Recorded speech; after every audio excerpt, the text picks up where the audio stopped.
Okay, good. What's happening in her right now? She's trying to probe something inside me. She's trying to... Okay, no, that's an ideation. That's narrative. What's actually happening in her right now? She's a little preoccupied with... with what? With what's going She's on holding a inside pose. me. Isn't she holding a pose? Did you feel that? She's looking at me. Okay, now look, that's the most important thing. Don't make it easier for the other person. You know what I'm saying? Don't narrate your behavior for the other person. That's there. We have to be absolutely vicious in getting our objectives in these plays, right? Because that's the only thing which is going to bring you to life. The thing which will easiest destroy the plays is mood.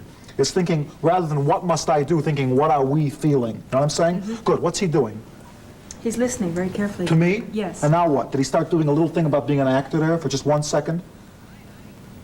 I don't know what you mean. Okay, good. What's she doing now?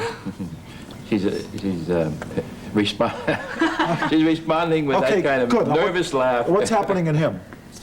He's enjoying himself. How do you feel about that? I feel very good about it. Okay, now what's happening in her? Yeah, she's releasing herself now, and she's bouncing with me with something that's going on between us. Very good. You're getting tired of grinning?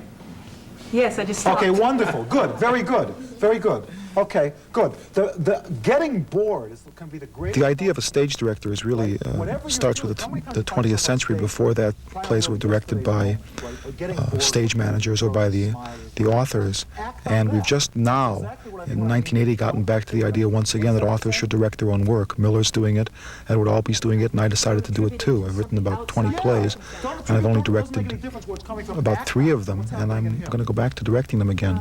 In this program, we have recreated in the television studio several successive days of the rehearsal process, which of course takes weeks, as well as small excerpts from 2 plays, Dark Pony and Reunion, and they're staged and costumed as they were in public performances at the Circle Repertory Company Theater in New York City. What? Act on it. Let it out. Breathe. Let it out. He's just about to say something beautiful. You think? Okay, did he mean that? No. Okay, not at all. Very good. How did you feel about that? Stanislavski says that the person you are is 100 times more interesting than the best actor you could ever become. You don't have to be interesting. That's the author's job. Do you remember? Do you remember? Drink that beer and it will make you fat. No, it's not beer. It's stout. Repertory just means doing plays alternatively with using the same company of actors. That is to say, in a given week, you would do Hamlet on Monday, Wednesday, and Friday, and Richard III on Tuesday and Thursday. The wonderful thing this lets you do is learn something about the craft of acting. You also begin to appreciate when you've seen the same actors in different plays in the course of a week, what the director added to it and what the writer added to it. And this is why we love, for example, Claude Rains. We've seen played 30 different roles in the course of his career. We develop an affection for him and a knowledge of him. And the great theaters in this century, the Moscow Art Theater, the Mercury, the Group, have all been repertory theaters. Maybe I should introduce everybody on the crew that's going to be running. This is Liz Watson, who's going to be running props for the show. Denise Yaney, who's going to be running lights for the show. Joan Weiss, who's running wardrobe. Clifford Capone is our costume designer. And John Lee Beatty is a set designer. Is he here on time? And he's on time. Doesn't bother well. Dennis Hershey, who's doing our lights, is in California right now. So he will be in a few days. And Is he all right? yes, Okay, is that it? that's. And this is John, who's my assistant. John Wimble. You guys, you want to... using the Xerox machine.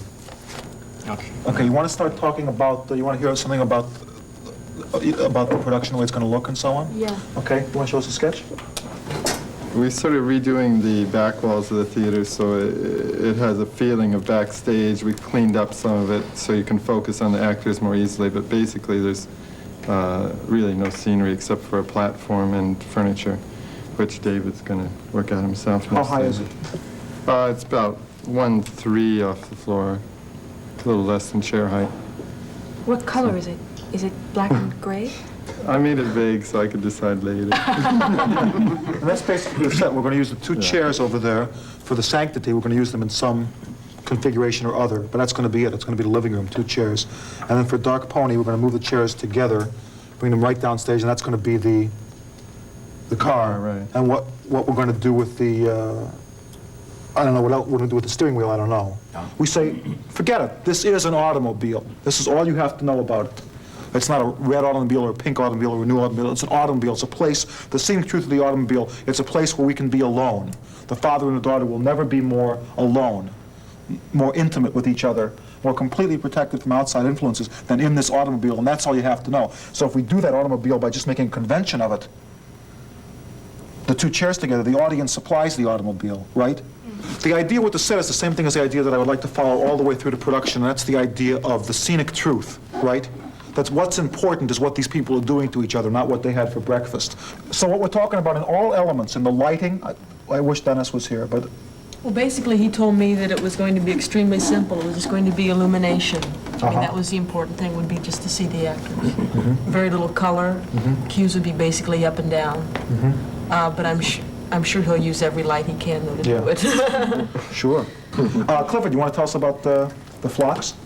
I think we want to make you, try to make you as different in each play as we can. And I think perhaps a sport jacket, a really sharp sport jacket, and nice shirt, casual. I think it might be casual, kind of country-ish. Because in Dark Pony, I think we'll probably try to go with some kind of maybe a heavy jacket of some kind, maybe a leather jacket. A car coat? Kind of a 1950-ish thing. These plays are very clean, I think, very clean and crisp, and you don't want to do a lot of tchotchke, what we do want to do, and that's why I like this, and I like that one too, is in everything that we do, especially in the acting, do that which is not that which is going to put forward the character, but that which is going to put forward the play. Okay, the point is, if you have to supply it, it's not going to avail you of anything. You know what I mean? If the set is going to be the same every night, the costumes are going to be the same every night, the lines are going to be the same every night, but if you have to dig back into the rehearsal process to supply what's needed from you, it's already past the point. You know what I mean? If you have to ask yourself, what does the moment mean? It's over, it's gone, it's ancient history. And the most important thing in the rehearsal process and the performance is to play what's happening in the moment, right? To not invent anything and to not deny anything. Okay, those are two things I'd like you to keep ahead of you throughout the whole rehearsal process. Now, what I want you to do is tell the story about you and Betty in Connecticut, to Lindsay. What I want you to do is tell the story about you and the acupuncturist, right, to Michael. Okay, go ahead. Start. I went into his office. Yeah, and there was a lady. But tell it at the same time, though. Oh, okay. There. Go ahead. Okay, in this rehearsal period, I'm working with exercises which are the basic training exercises that I learned having to do with the Stanislavski system, or as it's sometimes known in this country, the method, or the method of physical action. And I learned them from Bill Esper, who learned them from Sandy Meisner, who learned them from Richard Boleslavsky, who learned them from Stanislavski. So I'm very proud to be a member of this tradition. I'm very proud to have learned something that dates back to 1905 that one can really use in working with the theater. The basic idea is that one only has so much concentration. If your concentration's on yourself, it can't be on your object. It can't be on what you're trying to achieve on the stage. If your concentration is on something else, it can't be on yourself because you only have that much. As Freud said, a man with a toothache can't be in love.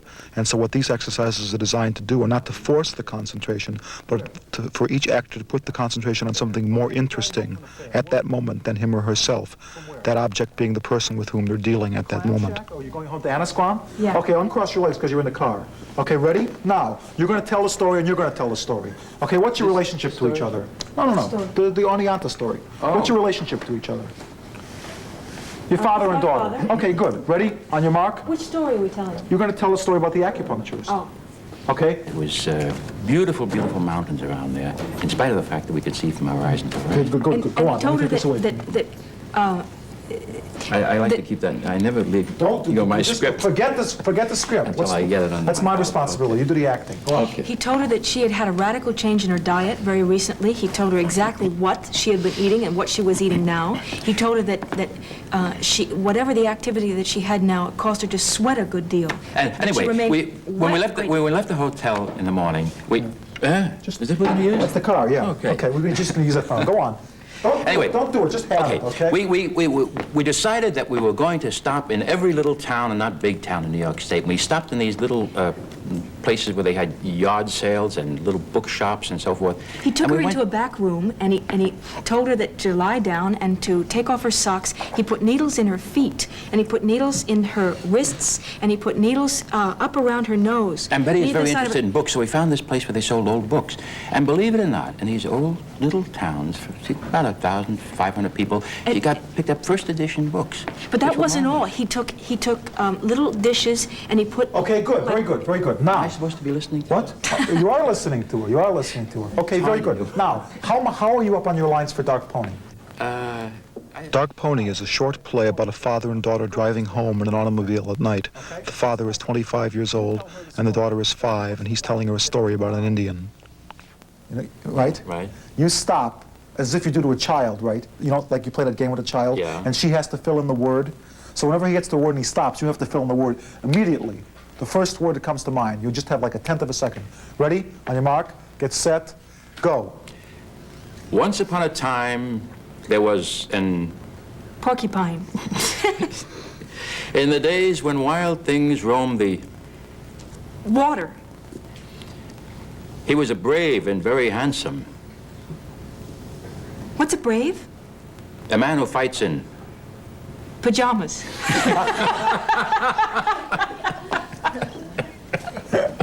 Which of us doesn't, though, really, Linz? It's true, you know? Okay, ready? On your mark, don't add anything to it. Don't add anything. Just respond. Okay? What we're getting to in the set, what we're getting to in the rehearsal process in the script is that the play is nothing other than what we do. We don't want to narrate it. Yeah. You know? We don't want to tell the audience anything extra. You know, like British handkerchief actors who show you 15 things about their character by using a handkerchief. Who cares?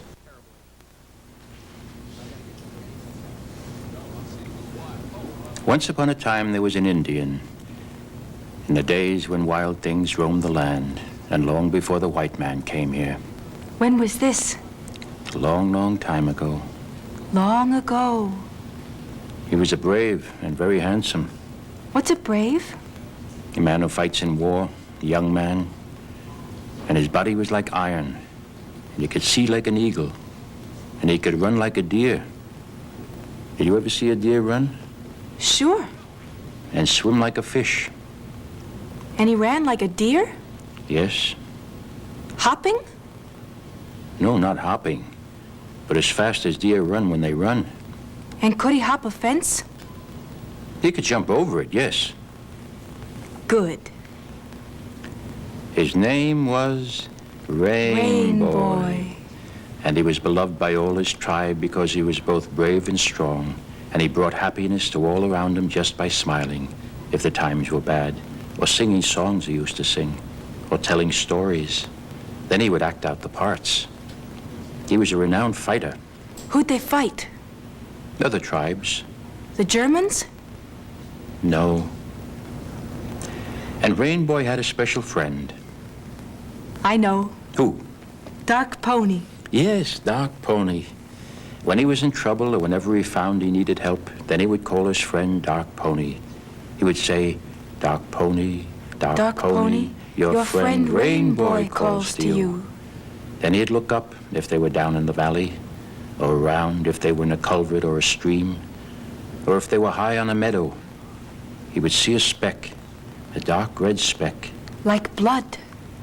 red like a rose, like sunset in the wheat or grass, galloping towards him. Dark Pony come to help him. Your friend Rainboy calls to you. If he was wounded, pick him up and carry him away upon his back. If he was thirsty, bring him cool stream water in a hide. If he was hungry, bring him food. Something to eat. Secant. Denise, secant. Section of a circle. Secant. Thank you. You're welcome. Okay. Page 9. Take your scripts. The whole idea of directing a play is bringing out the performance through the actors. The rest of it is secondary. And what that means is teaching the actors the score of the play, just as you teach a musician the score of a piece of music. And the score is the actions. It's not the appearance. It's not the emotions. It's what the character actually does. So what one has to do in a rehearsal process is make clear to the actor through explanation, through repetition, through examination, what the character in the play actually does physically. Is he opening a window here? Is he trying to get somebody's attention? attention here? Is he waiting for his mother here? What the character actually does, because that's the score of the play.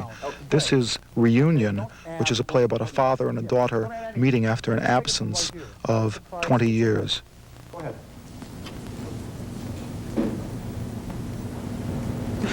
We used to go to the Science Museum.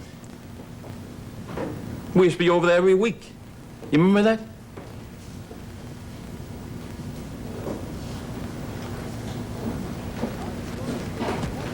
You were a beautiful kid.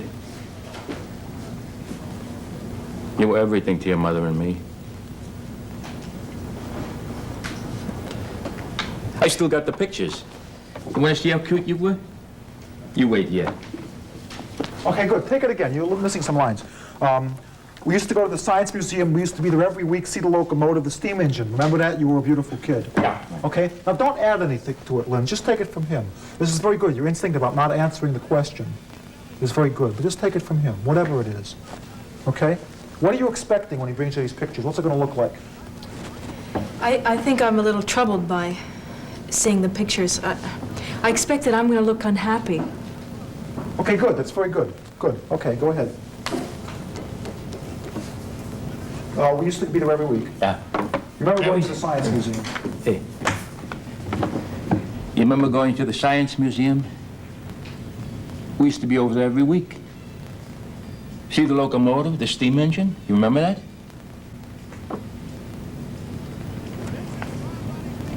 You were a beautiful kid. You were everything to your mother and me.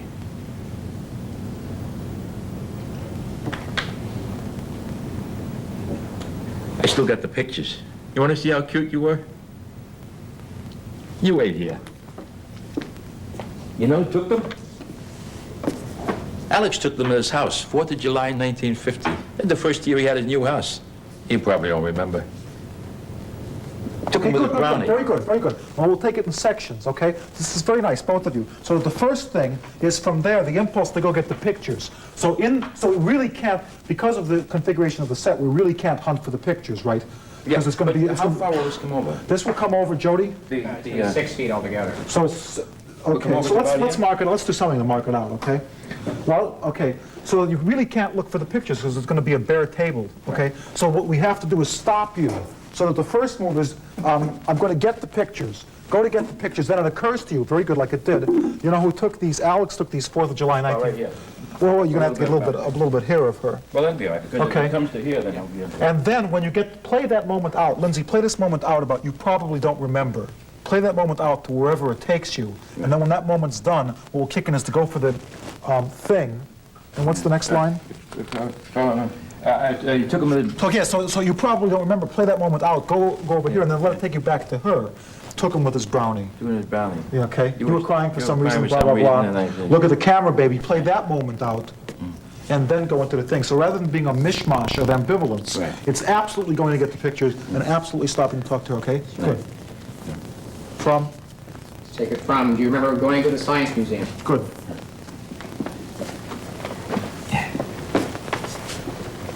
Remember going to the Science Museum? Huh? We used to be out there every week. See the locomotive, the steam engine? You remember that?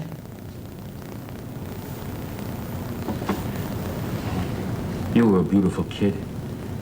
You were everything to your mother and me. Hey, I still got the pictures. You want to see how cute you were? You wait here. You know who took them? Alex took them at his house, 4th of July, 1950. First year he had his new house. You probably don't remember. He took him with a brownie. You were crying for some reason. I said, look at the camera, baby. Okay, good, very good. But don't, if that's the moment, live the moment out. Neither of you wanted to end that moment there, right? Did you? No. Did you? No. Well, then don't let it. The moment will die of its own volition. Yeah. Okay. It's like rushing through the second measure to get to the third measure. I think we know that it will die somehow painfully. One of the things I'm really considering here is do I have the pictures? In other words, Yeah, you got the pictures. I do. Sure. Because it may Why do you want to? No, don't play. it may color that night. I wasn't sure. No, you Okay. absolutely have the pictures. Have them, okay. And so that's like something that having done a good deed Right. and about to be discovered in it. Okay. I just want to say something, David. There was Yeah. something that we had played before. I mean, I know that this is a different tack that we're taking now, but I want to know if you... that I really didn't want to see the pictures, or that I really did want to see the one or the other, so that when he finally doesn't have them, that there's some... I mean, do you want me to play very strongly in one direction or Don't play the either other? one of them. Just play the expectation of what the picture's going to be like. Because that's something we can set, because that doesn't make any emotional demands on you, right? Okay, do it again.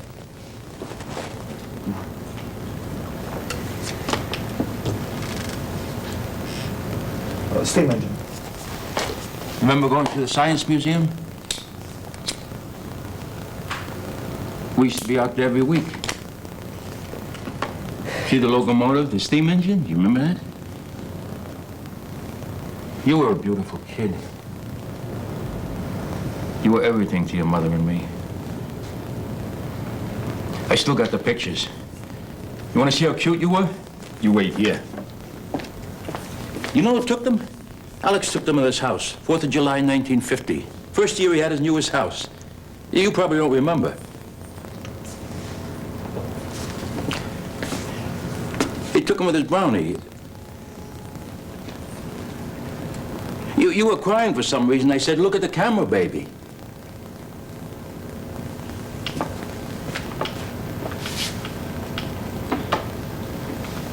I'd be goddamned if I know where those pictures are. It's okay. Well, they're around here somewhere. It's okay, Bernie. Well, where can they be? I look at them constantly.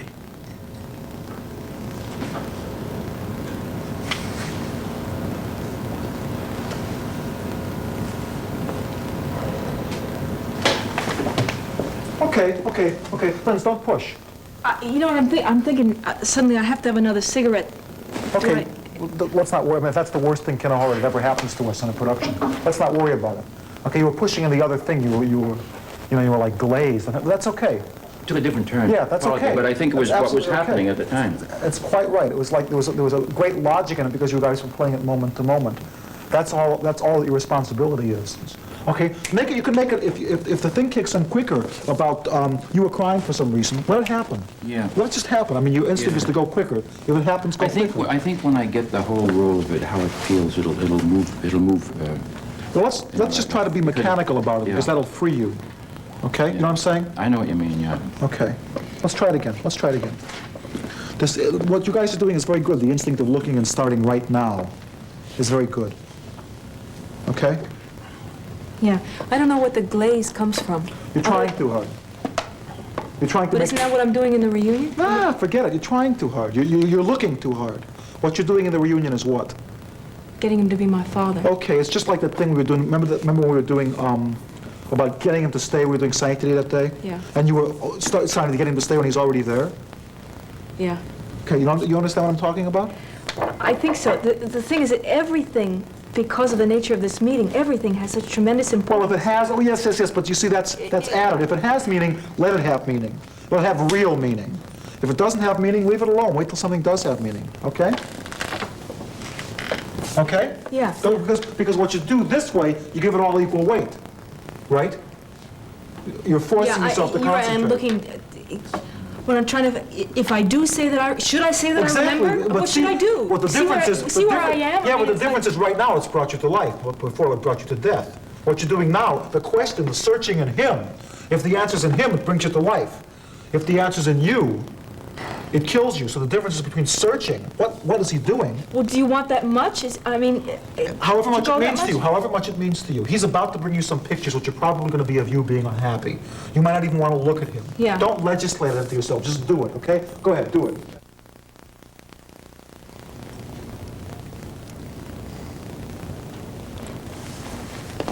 Remember going to the Science Museum? We used to be out there every week. See the locomotive, the steam engine? Remember that? You were a beautiful kid. You were everything to your mother and me. I still got the pictures. You want to see how cute you were? You wait here. You know who took them? Alex took them to his house. 4th of July, 1950. First year he had his new house. And you probably don't remember. He took them with his brownie. You were crying for some reason. I said, look at the camera, baby.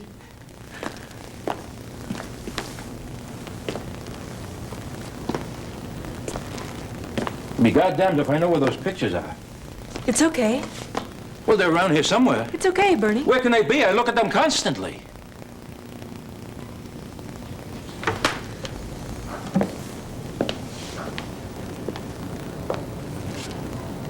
You want some coffee?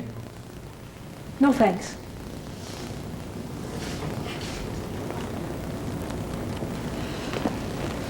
You smoke too much.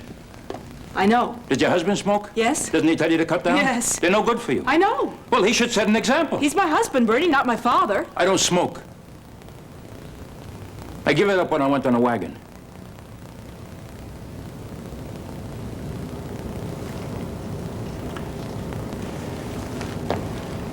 Did I tell you I'm thinking of getting married again?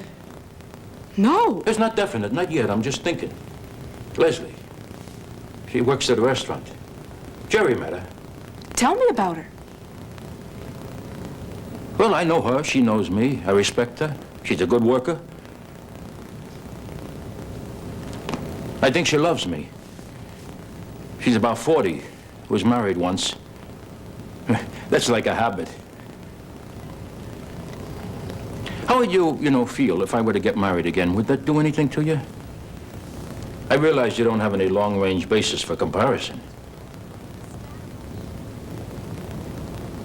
I think it would be good for you.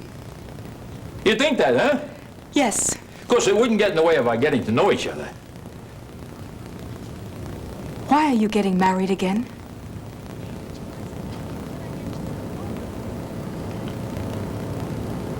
Companionship.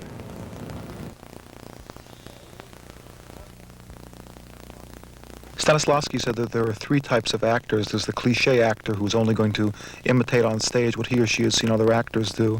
And then secondly, there's the mechanical actor who's going to go home at night and figure out what the character in the play should look like and what the character in the play should sound like, and then come to the theater and give you his or her rendition of it. And then lastly, there's the organic actor. And what the organic actor is going to do is to strive to understand what the character wants, and then to go on stage every night and to try to accomplish that. So that what you're seeing is, in effect, an improvisation, bounded by the direction, bounded by the script, and bounded by your understanding of the action, but it is fresh, organic life every night. And it takes a lot of work. It takes about 20 years of training, and it takes an atmosphere of creativity, but it's worth it, because the moments you see in a theater of that sort are moments which stay with you for the rest of your life. They become part of your lexicon of what it means to be alive.